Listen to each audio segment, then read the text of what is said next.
Hola, mi nombre es Angélica María Flores Mendoza.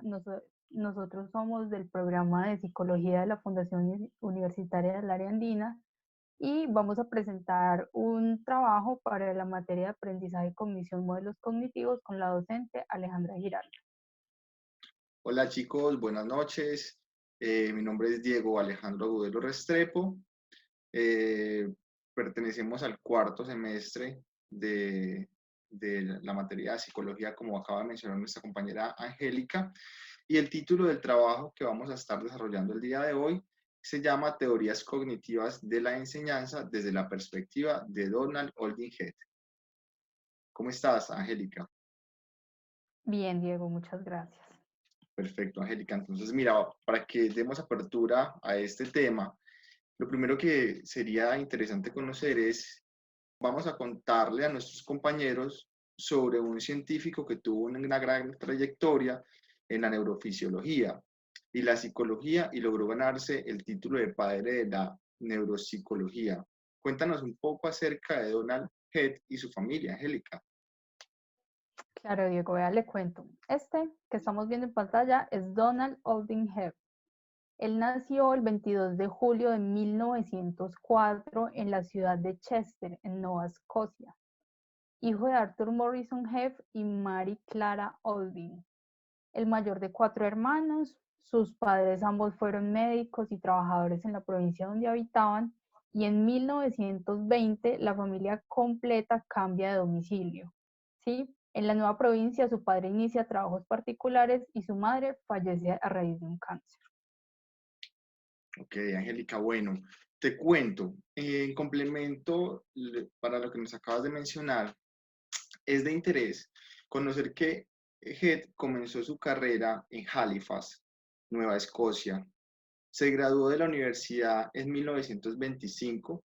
Allí obtuvo un bachillerato en artes y posterior a esto optó por estudiar la carrera de pedagogía. Pedagogía.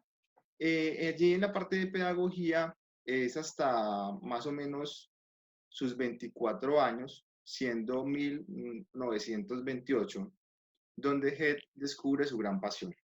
Y su pasión sí desarrolló en el campo de la psicología. Es allí donde podemos comenzar a ver los inicios del gran genio que fue Holding Head, y tanto para la psicología como para las neurociencias. Inició sus estudios en la Universidad de McGill, directamente en la parte de pedagogía. En 1932 realiza su maestría y se dedica a la psicología por el resto de su vida. Angélica, ¿tienes conocimiento en qué año comenzaron o en qué año comenzó la práctica de Head en el campo de la psicología? Claro que sí, Diego. Fue entre los años 1929 y 1933 que Head inició sus labores de investigación. Así participó en trabajos de laboratorio donde obtuvo mucha experiencia en el condicionamiento clásico. Y allí fue donde se empezaron a formar las bases e ideas para Head, ¿cierto? Porque ya sabemos que él estaba como un poco perdido entre lo que quería en su vida. Fue nada más hasta los 24 años que él se quiso meter como en la psicología. Y, pero cuando descubrió el conductismo, no lo tuvo en cuenta para su línea profesional. ¿Por qué? Porque él consideraba que el aprendizaje no es solo asociación y creía que existían otras esferas que estaban por descubrirse además de lo medible, ¿cierto? Vamos aquí a contarles un poquito a nuestros compañeros de qué es que se trata para que recordemos lo que es el condicionamiento de Pavlov, que es el clásico. Perfecto. Para eso entonces vamos a ver un video, ¿verdad? Claro que sí. Es un Perfecto. video cortico. Vamos a ver. Entonces a reproducir este video y vamos a ver qué información tiene para compartirnos. Un segundo, por favor. Comenzó a trabajar con el condicionamiento clásico. El experimento de Pavlov, el perro y la campanita. Pavlov utilizó para su experimento un perro, comida y una campana. Antes de condicionar, hacer sonar una campana no producía respuesta alguna en el perro, pero al colocar comida frente al perro, el perro comenzaba a salivar. Durante el condicionamiento, se hacía sonar una campana varios minutos antes de presentarle la comida. Después del condicionamiento, con solo escuchar el sonido de la campana, el perro comenzaba a salivar. Listo, Diego. Entonces ahí estamos recordando un poquito por encima lo que es el conductismo, ¿cierto? Entonces el conductismo nos dice que hay estímulos y hay respuestas, ¿cierto? Para el conductismo no existe ni la mente, ni tenemos redes neuronales como más adelante lo va a proponer Hebb, y no hay nada, ¿cierto? Entonces por eso fue que Hebb se alejó un poco de este conductismo clásico y se dedicó al estudio de las áreas corticales. Perfecto. Bueno, Angélica, permíteme entonces realizar un breve aporte, ya que entras en un tema muy importante como es el tema de las áreas corticales, ¿sí?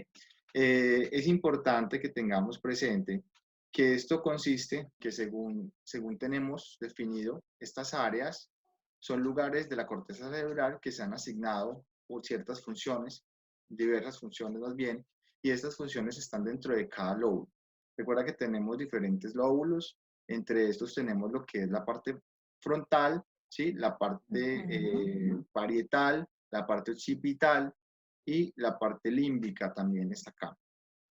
Adicional a esto, pues es importante tener que se relacionan algunas, dentro de esos lóbulos se relacionan directamente las funciones que Hedd entraría a desarrollar en su proyecto, como sería un ejemplo de ella la parte somatosensorial.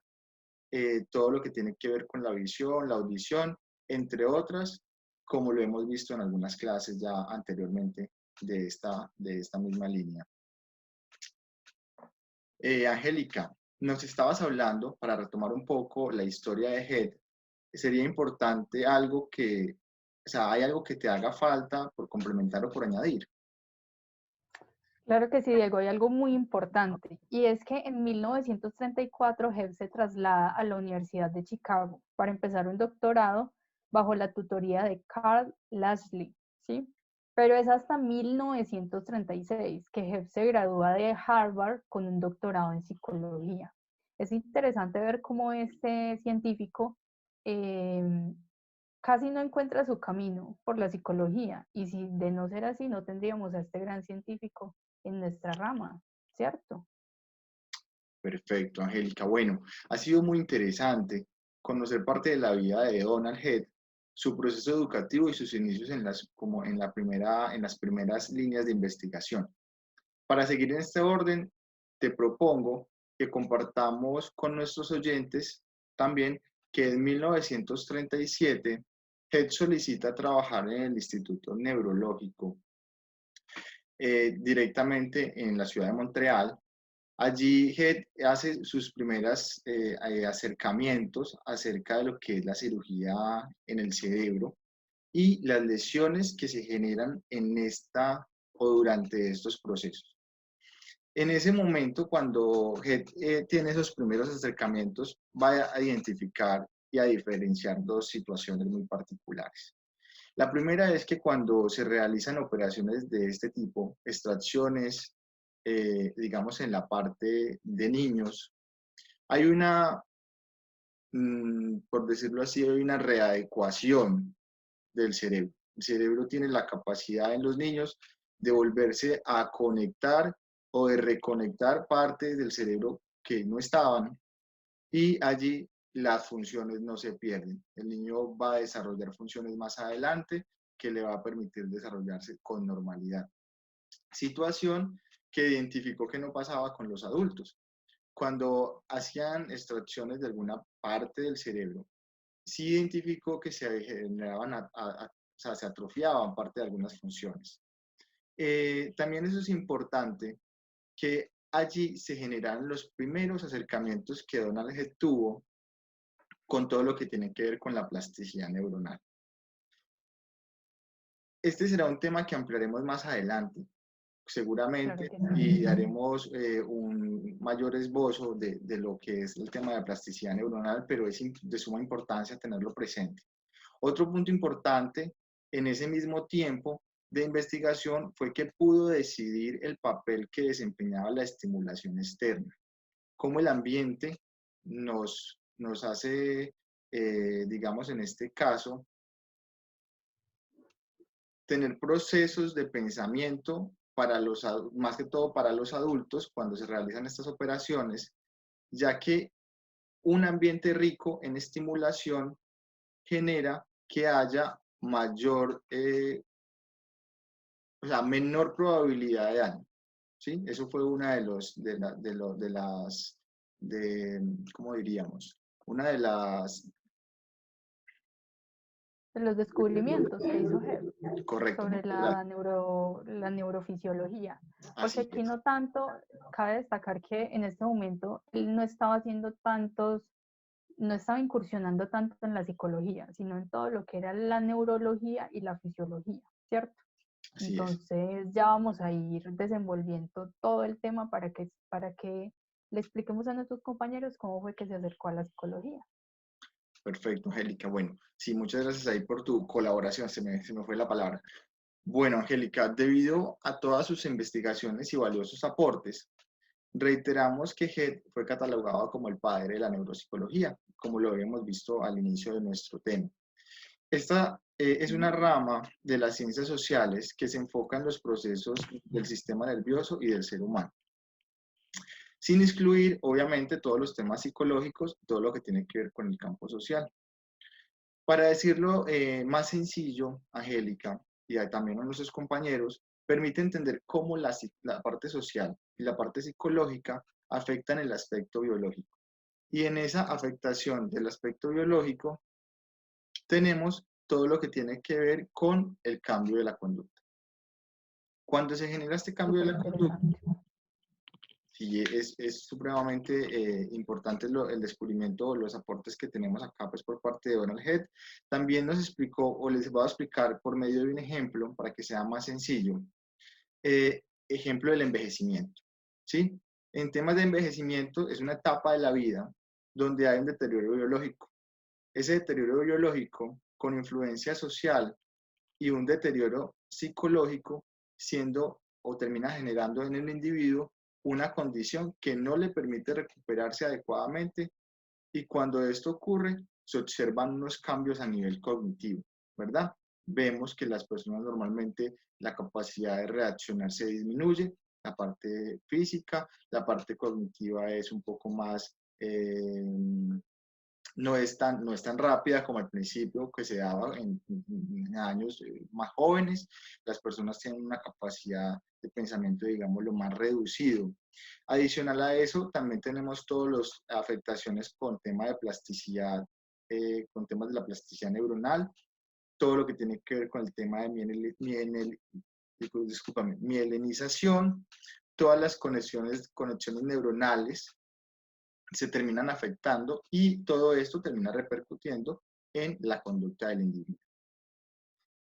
Angélica, te propongo algo.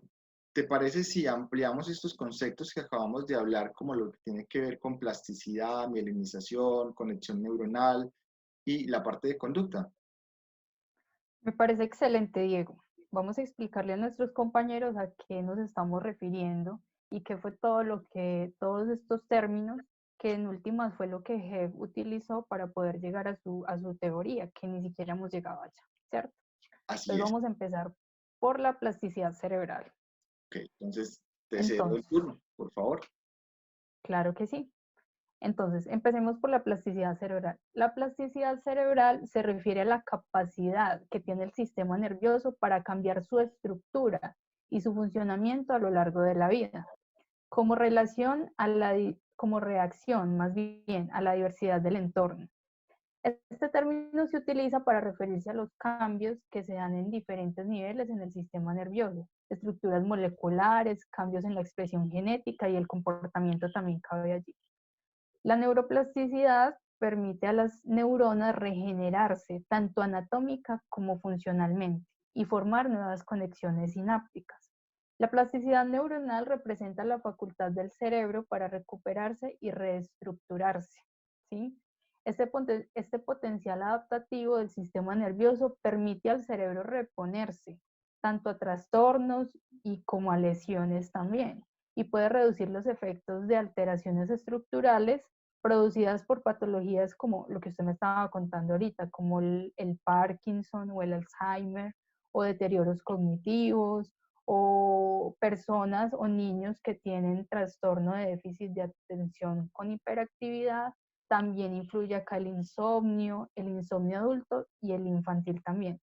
En pocas palabras, Diego, la neuroplasticidad es cuando las neuronas modifican su arquitectura para fortalecer su sinapsis y retener información.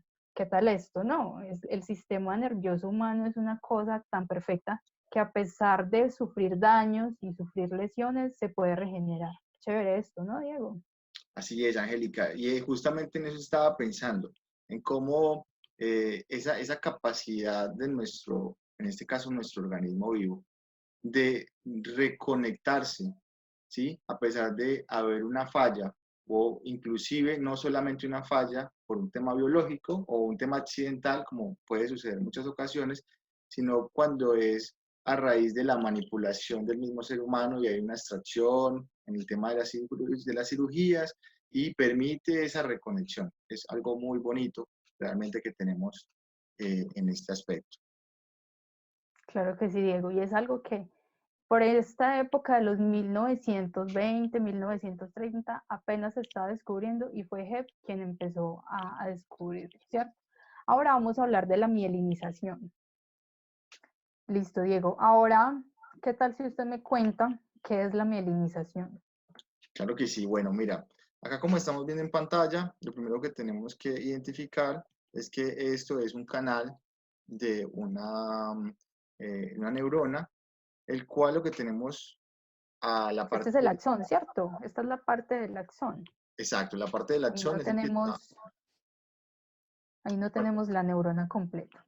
no, exacto, está, ahí está solamente enfocada en una parte de la neurona, y lo que tenemos acá es la parte del axón, y lo que vamos a ampliar, como bien lo dice el término, es la mielinización. Como puedes ver en la parte inferior, tenemos dos imágenes con movimiento, y si tú ves puntualmente en la imagen que está en la parte de arriba, hay un recubrimiento que se hace y es solamente un pequeño espacio al lado de lo que sería esta parte amarilla, que sería el axón. Pero si vemos en la parte de abajo, no solamente hay un canal que la recubre, sino que hay dos, y es justamente de eso lo que vamos a hablar.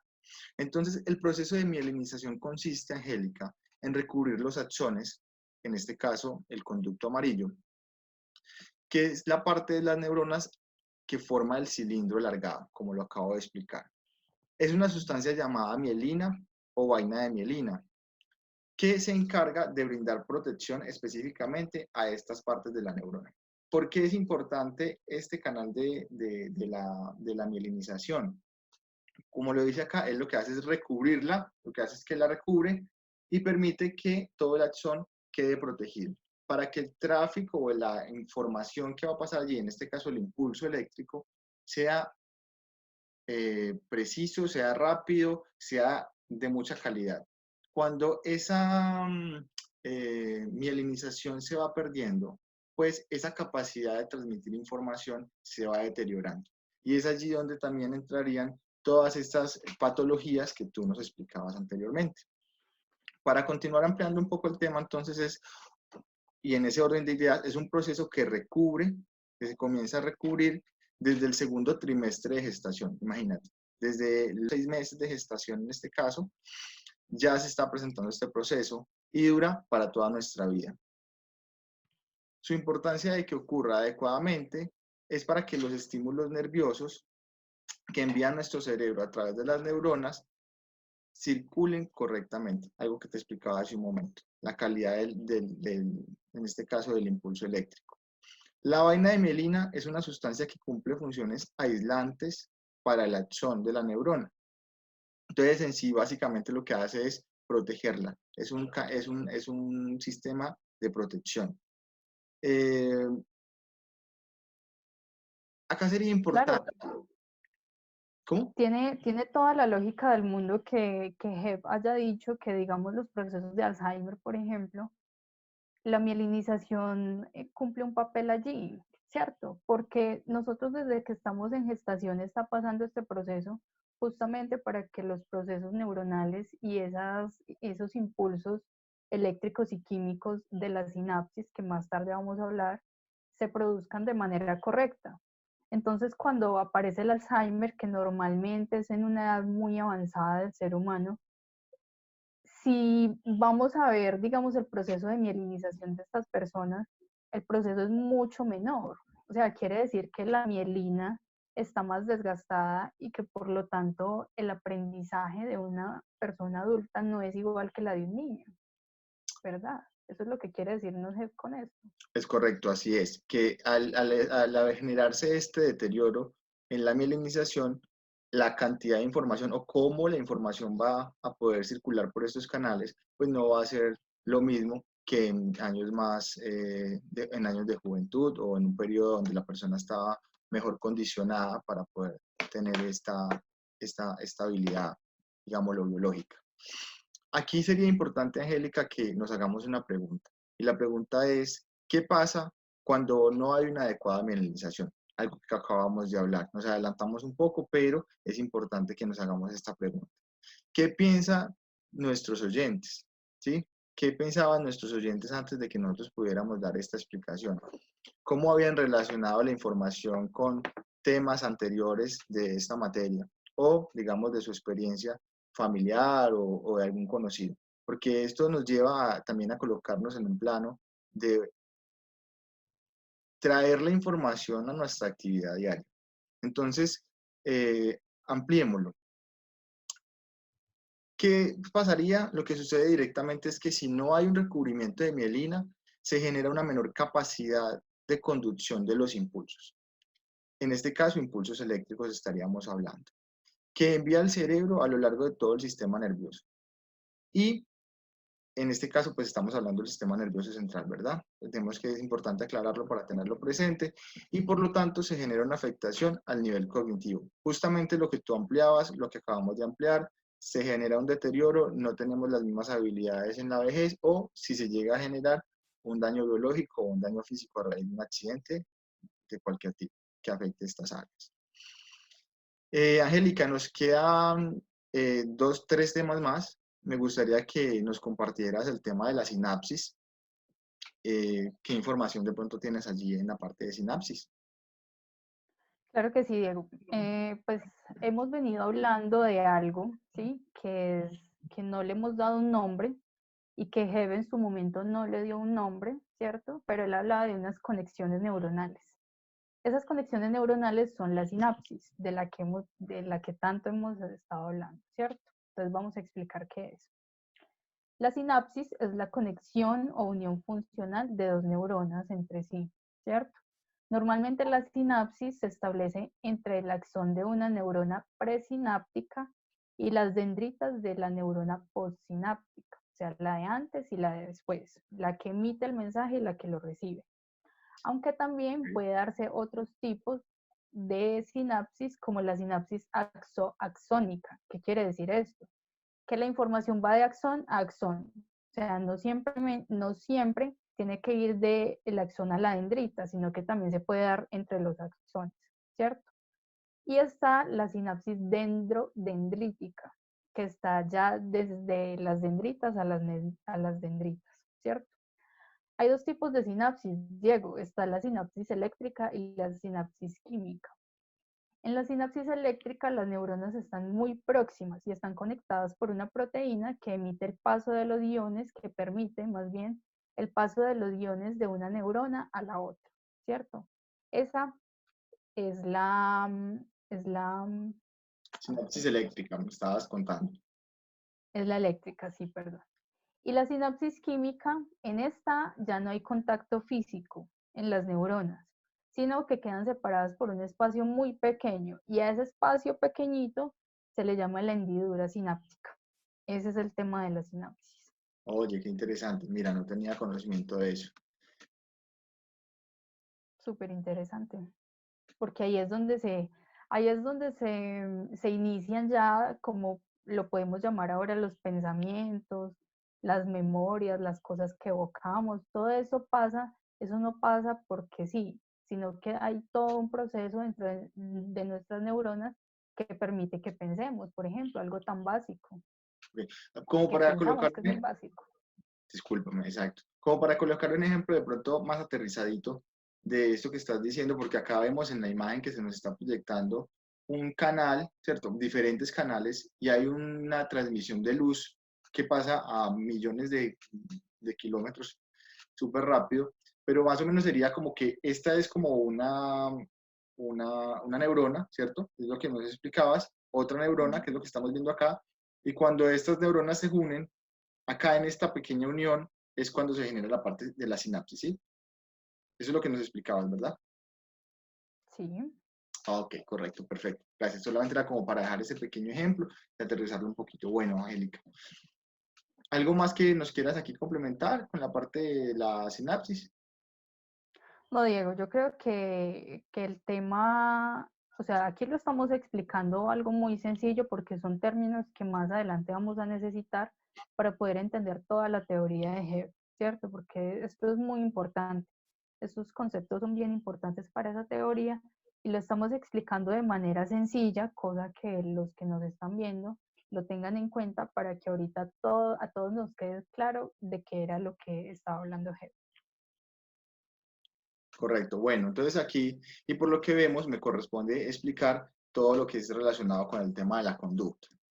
En la parte de la Ujú. conducta, entonces, podemos decir primero que es entender que en realidad la conducta no es solo lo que hacemos, por ejemplo, lo que tenemos acá en la imagen, ¿cierto? O inclusive muy cómica la imagen, sino que también es lo que pensamos y sentimos. Entonces, todo nuestro proceso interior y todo nuestro proceso como tal exterior.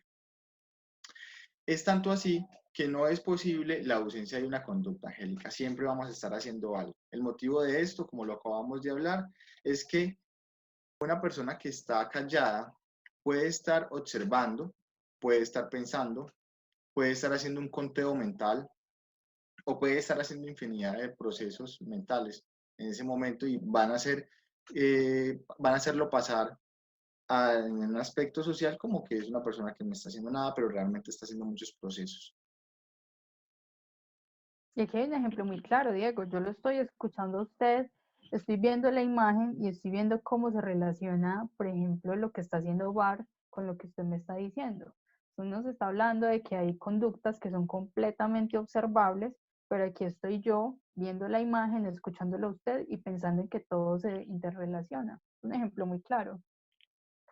Así es, Angélica, tienes toda la razón y te agradezco ahí por el aporte. Bueno, entonces realmente el tema de la conducta engloba todo lo que es la parte física, la parte motora, la parte emocional y la parte cognitiva y nos permite actuar sobre ella, ya que en realidad es tangible y accesible. La conducta puede ser manifestada y observable, como por ejemplo la acción física, motora o reacciones fisiológicas, como por ejemplo algo muy básico, no básico, creo que el término se queda corto, las palpitaciones de nuestro corazón, que es algo que en el hacer del día a día de nuestro proceso físico la pasamos por alto, no nos damos ni siquiera cuenta, pero él está ahí. Hay una conducta, hay un movimiento, lo está haciendo igual que sería como nuestro proceso respiratorio. O hay procesos, en este caso, más encubiertos todavía, que esos son, digamos, en este caso, algunos, como por ejemplo la parte de los pensamientos, las emociones, la preocupación, la alegría, son observables para la propia persona y también para otras personas. Pero como decíamos anteriormente, ambas formas son conducta, tanto las que podemos exteriorizar como las que tenemos interiormente. ¿Tienes alguna pregunta? ¿Algo que de pronto quieras complementar acá? Me queda muy claro, Diego, y con estas imágenes están súper ilustrativas. Ok. Bueno, Angélica, entonces tenemos entendido que Head realizó otras investigaciones con animales. ¿Qué nos puedes contar de esto? Listo, Diego. Le voy a contar. En 1942, el mentor de Hebb fue asignado el director del laboratorio Yerkes de primates en Orange Park, en Florida. Allí, Hebb fue invitado a unirse junto a él en este proyecto. Luego de terminar su proyecto, se trasladó nuevamente a la Universidad de McGill, donde aceptó un profesorado. Bajo su tutela, el programa de psicología se convirtió en uno de los más competentes en la psicología fisiológica en el mundo. Su centro de investigación se dedicó a la investigación con animales y usaba estudiantes graduados y subgraduados con frecuencia, pues para que le ayudaran en sus proyectos con los chimpancés. Resulta que la trayectoria investigativa centrada en el estudio de animales encontró que mantener chimpancés en la oscuridad durante largos periodos de tiempo les producía daños irreversibles en la retina. Pero entonces ya Hebb tenía todos los datos que necesitaba para convencerse a sí mismo de que los conceptos eran redes interconectadas de neuronas, adquiridas por experiencia, y comenzó a trabajar en su libro. Otro importante punto fue que la teoría de Hebb alentó la relación entre la psicología y la fisiología, en un momento en el cual estaba creciendo rápidamente el conocimiento neurofisiológico y neurofarmacéutico.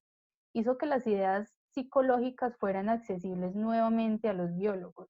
El gran éxito de su libro The Organization of Behavior probablemente indica la insatisfacción existente en ese momento con las escuelas dominantes de la psicología académica. Aquí ya Hebb empezó con sus redes interconectadas, él no tenía claro qué eran, pero sabía que habían unas redes en nuestro cerebro que nos permitían a través de la experiencia hacer nuevas redes, ¿cierto? Y más adelante él va a descubrir que nosotros, si hacemos, por decir, una actividad muy frecuentemente, estas redes siempre van a estar interconectadas. Y si dejamos de hacer una tarea, esas redes se desechan o se rompen, pero se reciclan.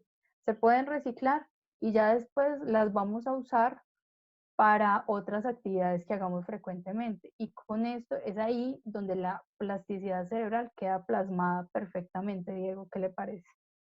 Claro, justamente en eso estaba pensando en este momento, porque toda esta investigación con primates, que es la que nos estaba relacionando, me llevó a pensar justamente en eso, no solamente en el proceso de plasticidad, sino también en cómo se generan esas recanalizaciones de esas vías neuronales, que es, digamos, una de las principales áreas de investigación de Donald Hebb.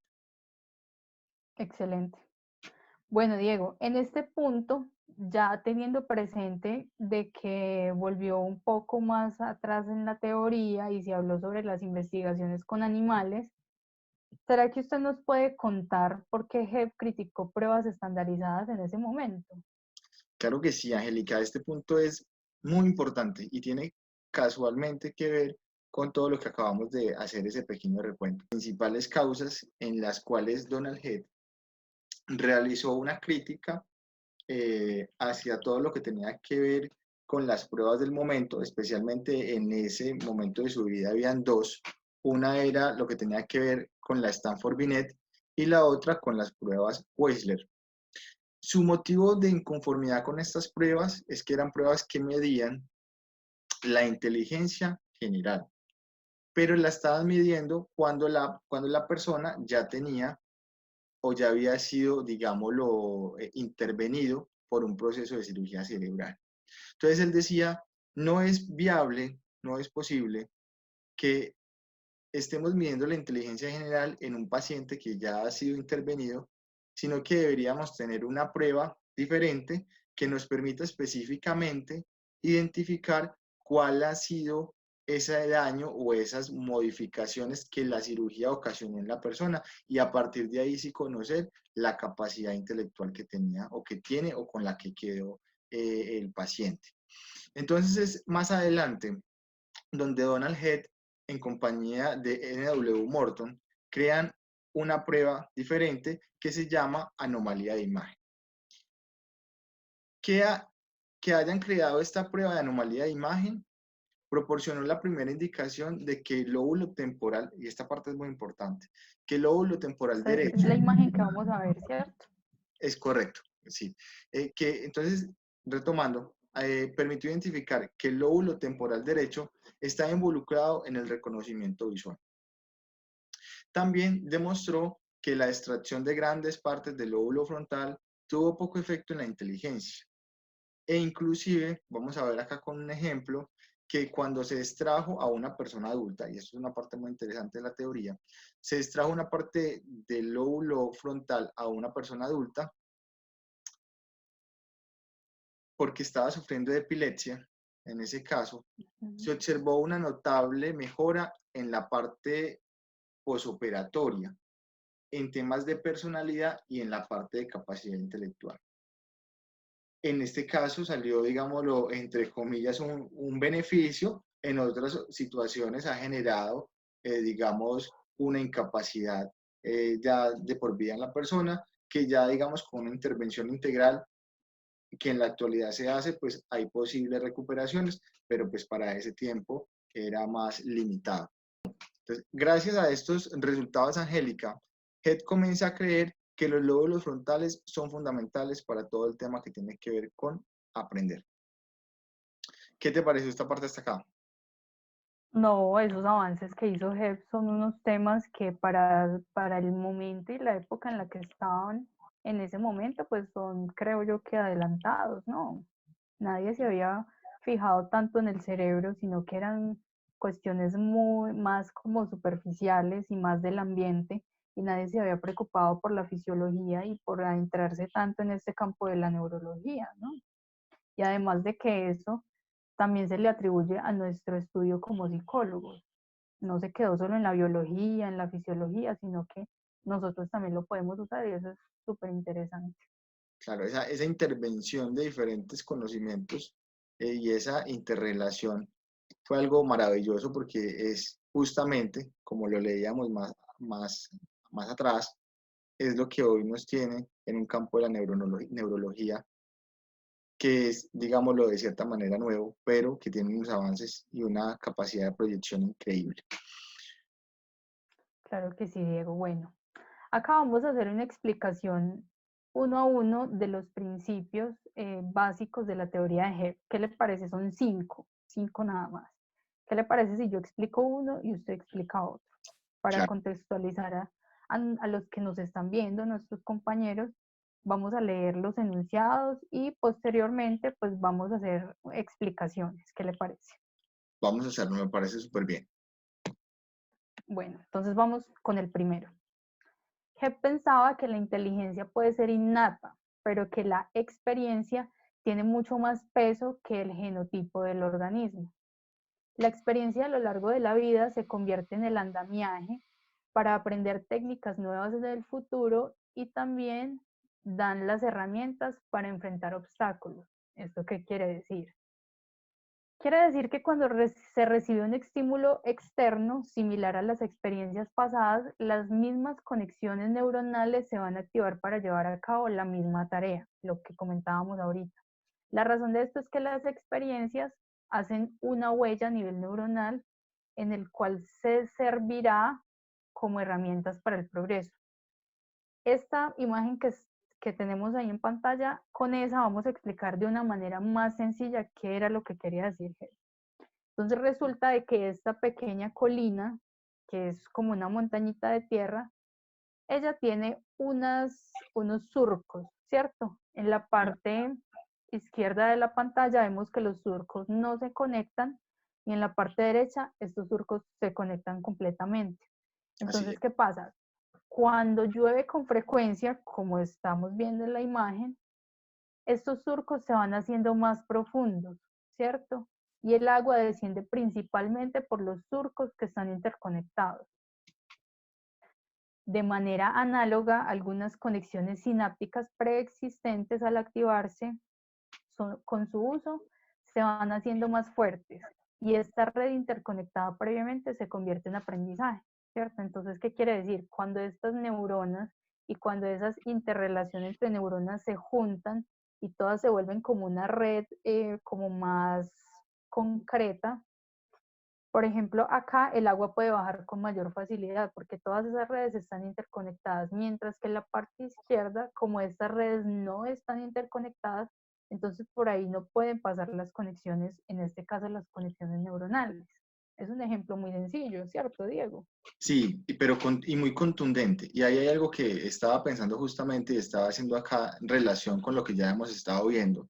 Y es que Head decía que el tema de la experiencia, el tema de experiencia y todo lo que tiene que ver con a practicar una actividad sucesivamente, hace que la red neuronal, en este caso, lo que nos estás explicando, se vuelva más fuerte y permita que esa habilidad esté más definida. Por ejemplo, el surco más grueso que tiene la montaña como un ejemplo, pues nos permite un canal de agua mayor, más grande y más fluido. Básicamente es algo que nos estabas como comentando, ¿verdad?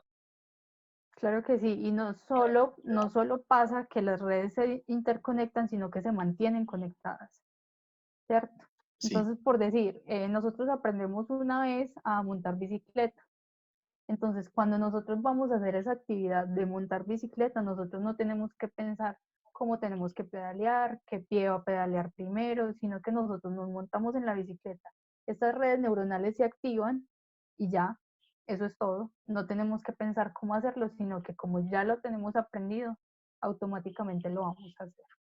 qué maravilla. Me encanta, Angélica. Bueno, entonces, para continuar entonces con los principios, voy entonces a entrar a revisar lo que es la segunda área de interés que viene a ser la plasticidad.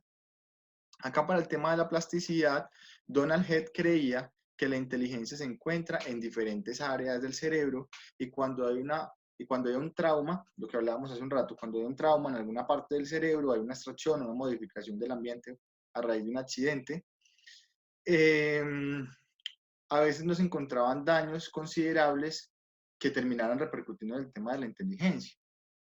Pero ¿cómo así? O sea, tuve un accidente, me extrajeron una parte del cerebro, pero sigo funcionando normal. Entonces, ahí es donde él decía, hey, la inteligencia no se está modificando. Pero entonces entra todo el tema que estamos viendo acá, el tema de la plasticidad. Como vemos acá, pues esto que vemos en color, en diferentes colores, hay diferentes tramas de colores, vemos que son redes prácticamente. Son redes que se están conectando y se interconectan entre ellas. Entonces, por ejemplo, si dijéramos que en todo el centro de esta imagen hiciéramos un corte, pues van a haber diferentes canales para que esas mismas redes se conecten y puedan llevar a una función específica. Lo que sí se pudo observar eran cambios en aspectos de la inteligencia. Okay, la inteligencia en su totalidad no se modificaba, pero sí habían pequeñas modificaciones que se iban generando. Por eso, la observación de Head llegaba a la aseveración de la plasticidad neuronal, lo que les acabo de explicar. O sea, no se modifica del todo, se modifica un poco. Digamos que ciertas funciones se pueden continuar realizando, de pronto no del todo bien como se hacía en un principio, pero se puede continuar realizando. Y para esto hay una explicación sencilla, la cual consiste en que las actividades neuronales van a encontrar la forma de conectarse al área destinada, aunque tenga un obstáculo de por medio. Para eso podríamos, por ejemplo, básicamente el ejemplo que les coloqué anteriormente. Si retiráramos en todo el centro de la imagen que tenemos acá, digamos los dos campos rojitos, que está como rojo, amarillo, rojo, blanco, si los retiramos de ahí, puede que el próximo campo que está completamente blanco al rojo blanco se conecte con el campo que estaba antes del rojo amarillo. Y eso va a hacer que haya una función. Seguramente van a haber algunas modificaciones en el tema de la inteligencia, pero la persona va a poder seguir actuando de manera normal o relativamente normal.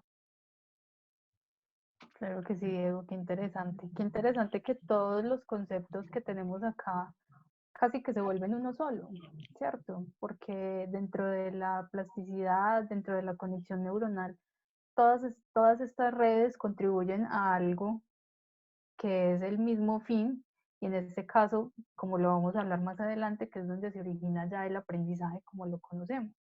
Este es todo el proceso que se lleva para ver cómo nosotros aprendemos, ¿verdad? Así es. Y eso que dices es supremamente valioso porque es la interrelación de los conceptos con base en la teoría que estamos manejando. Listo, ahora vamos a ir con la tercera aseveración que hizo Hebb, ¿cierto? Y es la memoria. La memoria es el proceso donde se activan un conjunto de neuronas que perciben un estímulo similar que ya se vivió en el pasado.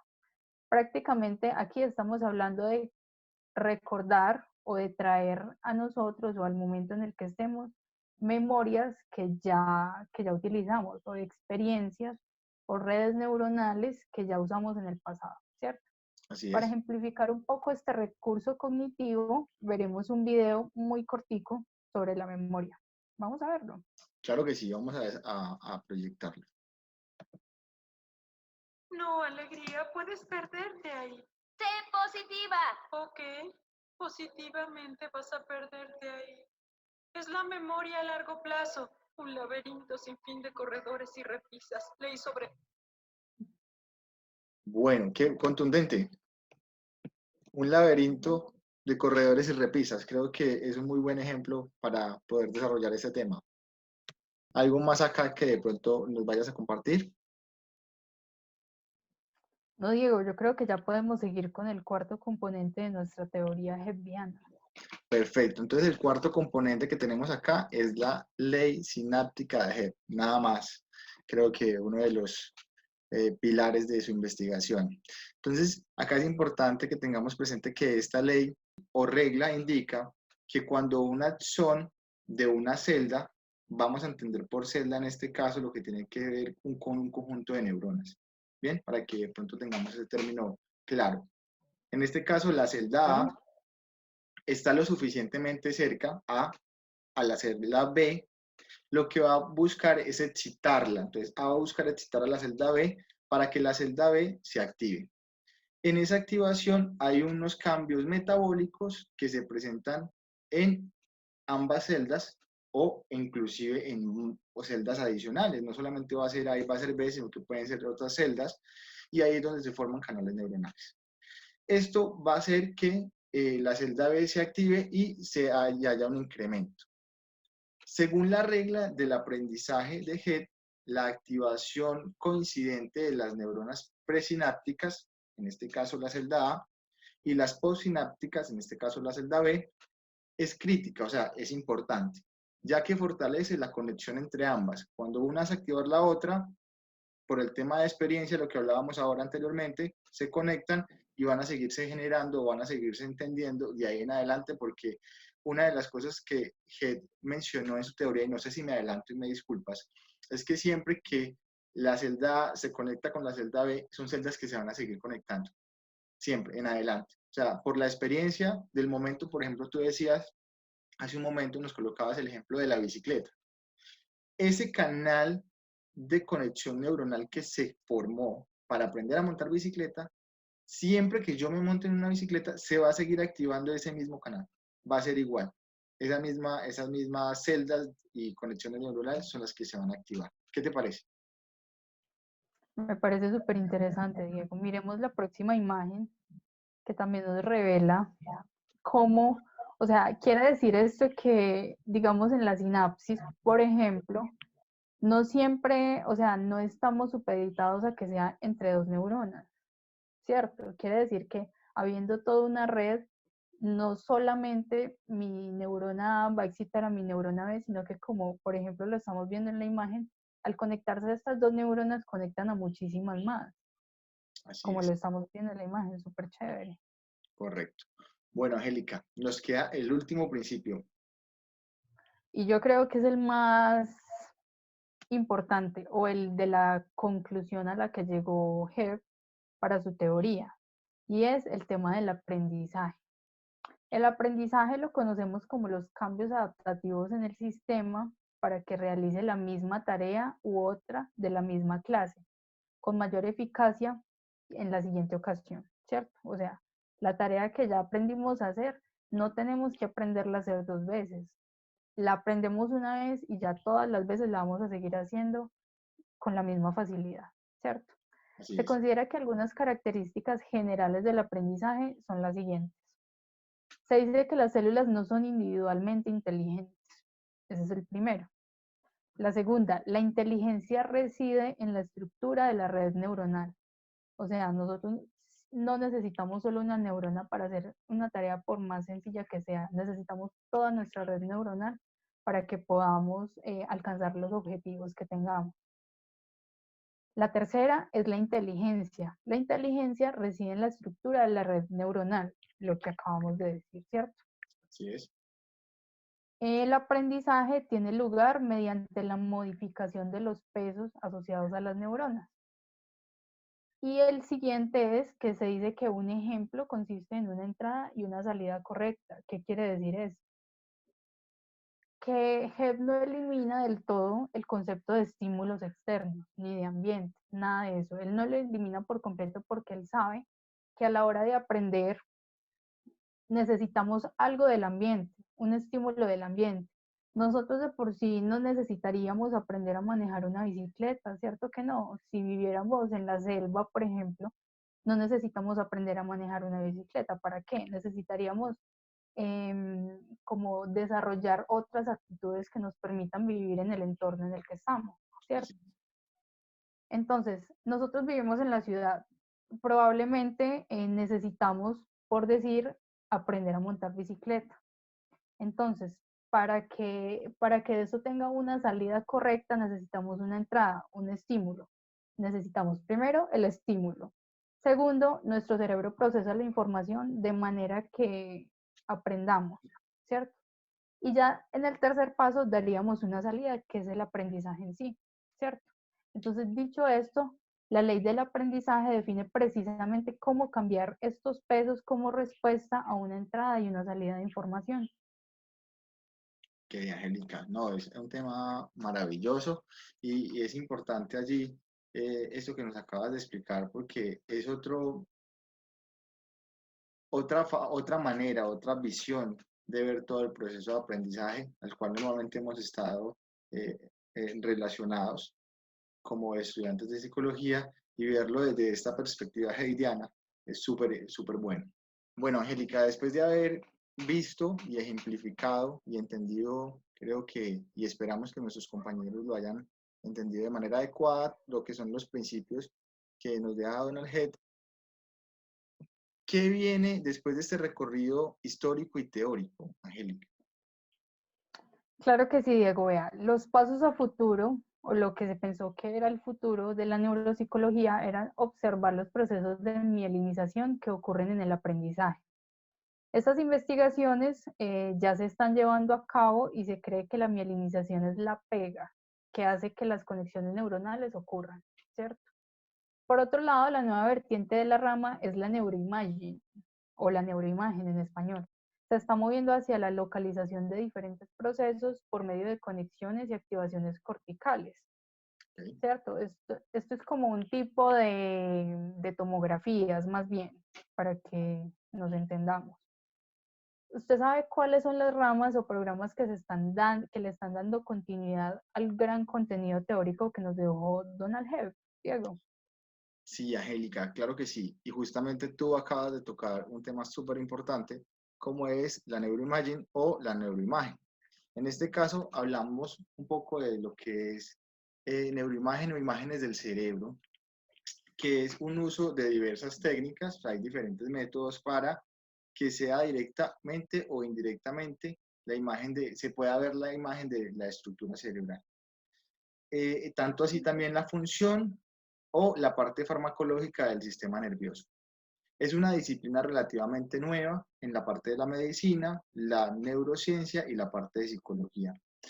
¿Qué nos permite toda esta parte de la neuroimagen? Pues como dice, como lo acabamos de revisar, tiene diferentes campos donde podemos actuar, desde la parte médica, desde la parte de la neurociencia, directamente desde la parte de la psicología, y todo esto acompañado de diferentes teorías que nos van a poder llevar a un análisis o a una observación del individuo, en este caso, como siempre lo vemos, en la parte de conducta. Acá hay dos puntos importantes, que la neuroimagen tiene dos grandes categorías. La primera es la parte de imagen estructural, como lo estamos viendo, y la cual se basa en que ocupa la estructura del sistema nervioso y diagnostica enfermedades intracraneales de carácter ya grave. A gran escala y también lo hace con temas de tumores o lesiones en la parte del cerebro, como estamos viendo acá. Digamos que vemos en la imagen inferior, inclusive en todas las imágenes está resaltado, en la primera hay una activación luminosa, abajo ya vemos que hay un espacio, o sea, hay falta de masa encefálica, o por tanto puede haber una acumulación, en este caso, si pudiese identificarse como un tumor.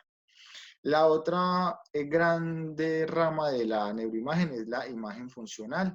Esta imagen funcional se utiliza para diagnósticos de enfermedades metabólicas y lesiones a una escala más fina. ¿Qué quiere decir eso? Enfermedades, por ejemplo, como el Alzheimer, y también investigaciones en la parte de psicología, neurología y la parte cognitiva. Hablemos un poco de los aportes que Donald Head le generó a la educación, Angélica. ¿Qué nos puedes relacionar en este concepto? Claro que sí, Diego. Lo primero es que Hebb definió la psicología como una ciencia biológica al identificar que el pensamiento como la actividad, al identificar el pensamiento como la actividad integrada del cerebro. Sus puntos de vista sobre el aprendizaje describieron el comportamiento y el pensamiento en términos de la función cerebral, explicando procesos cognitivos en términos de conexiones entre los conjuntos de neuronas. Estas ideas jugaron un papel importante en sus puntos de vista sobre la educación y el aprendizaje. Hebb vio la motivación y el aprendizaje como propiedades relacionadas. Él creía que todo en el cerebro está interconectado y funcionaba en conjunto. Su teoría era que todo lo que experimentamos en nuestro entorno dispara un conjunto de neuronas llamado ensamblaje celular, ¿cierto? Este conjunto de células son los pensamientos o ideas del cerebro. Y estos conjuntos celulares entonces trabajan juntos para formar secuencias de fase que son corrientes de pensamiento. No sé si lo habíamos hablado ahorita, que para nosotros hacer todo este proceso no necesitamos solo una neurona ni dos neuronas para que hagan sinapsis, necesitamos redes de neuronas que se interconecten entre sí para que nosotros podamos traer a la situación que estemos teniendo esos pensamientos que nos hagan realizar una tarea con facilidad, ¿cierto? Claro que sí. Una vez que se forman... Discúlpame, ahí Dígame, Diego. algo importante que creo que no se nos debe pasar pues por alto, es que tú en un momento de lo que nos comentas, de lo que nos compartes, hablas de motivación y aprendizaje, y es relacionado completamente con todo lo que hemos visto durante este tema y cómo el tema de motivación intrínseca, motivación extrínseca, puede aportar o va a aportar, digamos en este caso en el individuo, para que el individuo se proyecte hacia un aprendizaje diferente, pues, un aprendizaje más significativo, y en este caso pues haya un mejor desarrollo en el tema neuronal.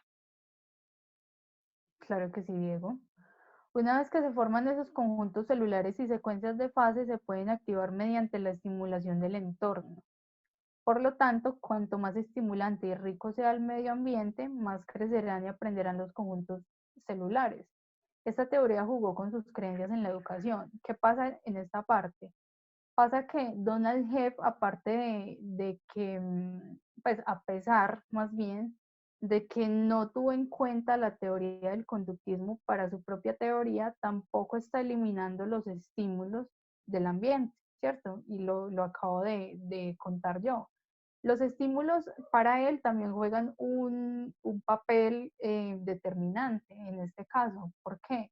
Por lo que usted decía ahorita, Diego, porque está también en juego la motivación.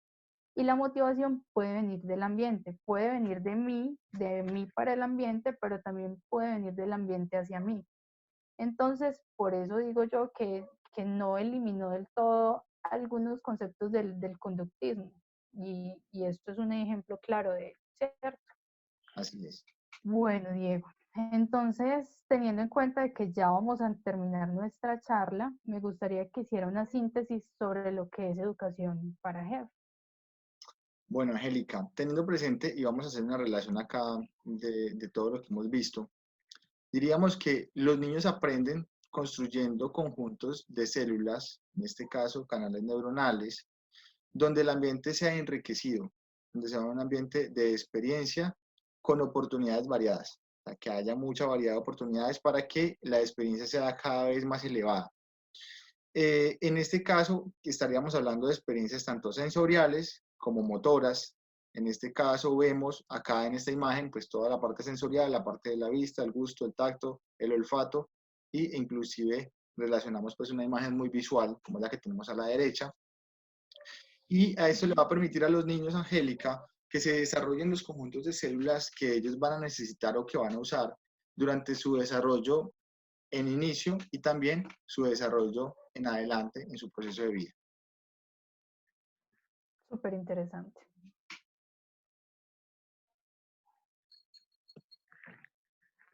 Bueno, Angélica, te cuento que solo nos falta definir 3 aspectos. Esos aspectos son el rol del maestro, como lo vamos a ver en un momento, el rol del estudiante y la concepción del aprendizaje. Entonces, para dar término a estos 3 conceptos, te propongo que yo voy a iniciar con el rol del maestro.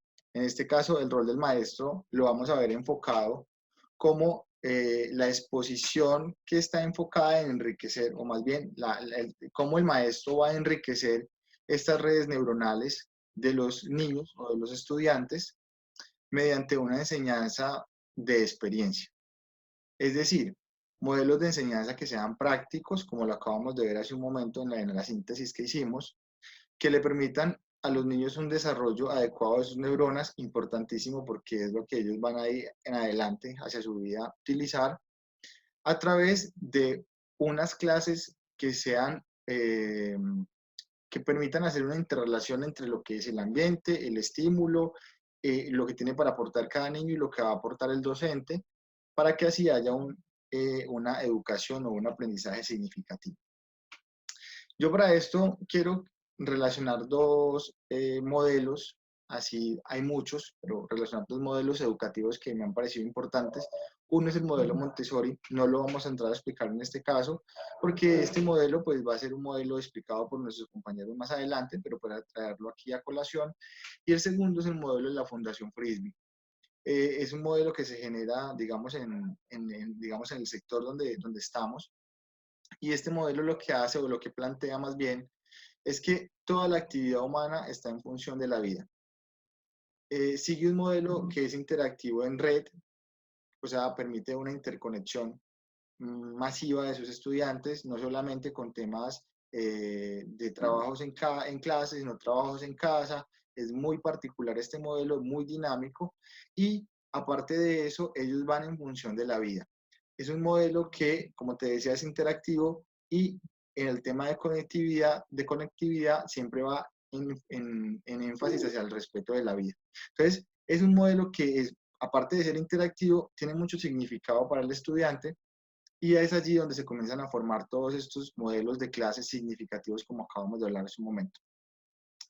El punto de partida de todas estas disciplinas viene a ser el tema del comportamiento del ser humano, cómo el ser humano se va a desarrollar posteriormente en una actividad social o normalmente pues en su rol ya como adulto en la vida. Bueno, Angélica, nos compartes entonces el rol del estudiante, ¿te parece? Claro que sí, Diego. En este caso, el rol del estudiante es un rol netamente de proactividad, de trabajo en equipo, de escucha y práctica activa, para que nos pueda garantizar un completo desarrollo de dichas redes neuronales, adquiriendo experiencia para que en el futuro podamos romper obstáculos cada vez mayores. Y esto se conecta también con el rol del profesor, porque puede que el profesor haga sus clases muy prácticas, que el profesor cuente con unas clases muy constructivistas, muy de clase, muy prácticas, muy dentro del aula, pero también está en el estudiante que estas redes neuronales se puedan llevar a cabo. Tiene mucho valor acá también lo que contábamos ahorita de la motivación, pero estos 2 roles están interconectados, ¿cierto? Para poder que nosotros como estudiantes tengamos el desarrollo de dichas redes neuronales, tenemos que estar a disposición, a ser proactivos, a escuchar y hacer una práctica pues adecuada, obviamente con la dirección del docente, pero para que se pueda hacer esta red necesitamos de parte y parte, ¿cierto?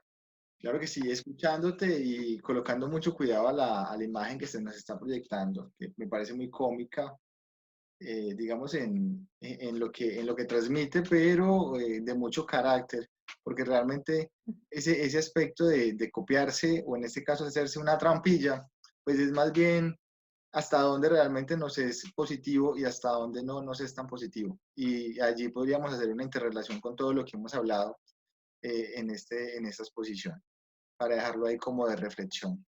Y por último, tenemos la concepción del aprendizaje. Entonces, según ya todo lo que venimos estudiando y lo que venimos explicando, el aprendizaje viene a ser un proceso reiterativo por medio de la experiencia, en función también con el contexto para cumplir con tareas propuestas. Esa es Así como la es. síntesis de lo que es el aprendizaje según Hebb. Ok, Angélica, claro que sí, ¿no? Y está súper contundente, obviamente pues 100% apegado a todo lo que hemos intervenido durante esta exposición. Aquí tenemos ya todo el proceso, digamos, eh, de nuestra idea expositiva ya desarrollado. Yo creo que lo que nos queda en este caso es dar una especie de relación de cómo sería un modelo de una clase, teniendo presente lo que hemos hablado. Claro que sí, Diego, se me ocurre algo. Ahorita, ahorita cuando estábamos explicando el modelo de Hebb, él decía que para que esas redes se interconecten es necesaria la experiencia, ¿cierto? Entonces Sí. se me ocurre algo. Por ejemplo, si yo en ese momento le paso a usted unas instrucciones para que usted haga origami, puede que usted lo haga y que es más, le sea fácil. ¿Usted ha hecho origami alguna vez? Esas figuritas con papel. No, nunca he hecho el origami. Listo. Entonces, son figuritas que se hacen con papel, como usted ha visto los aviones de papel o los barcos de papel. Sí, Es algo así, ¿cierto? Entonces, en este momento, usted que nunca lo ha hecho, si yo le paso a usted las instrucciones para hacer origami, puede que usted la haga, pero solo con las instrucciones puede que se le dificulte un poco o que se demore más tiempo haciéndolo, ¿cierto? con Entonces a mí seguridad. se me ocurre que una clase, según el modelo de Hebb, podría ser basada en eso. Digamos, vamos a explicarle a Diego cómo hacer origami, pero se lo voy a explicar dándole la hoja, le voy a decir por dónde hay que doblarla y vamos a hacer un paso a paso de manera práctica.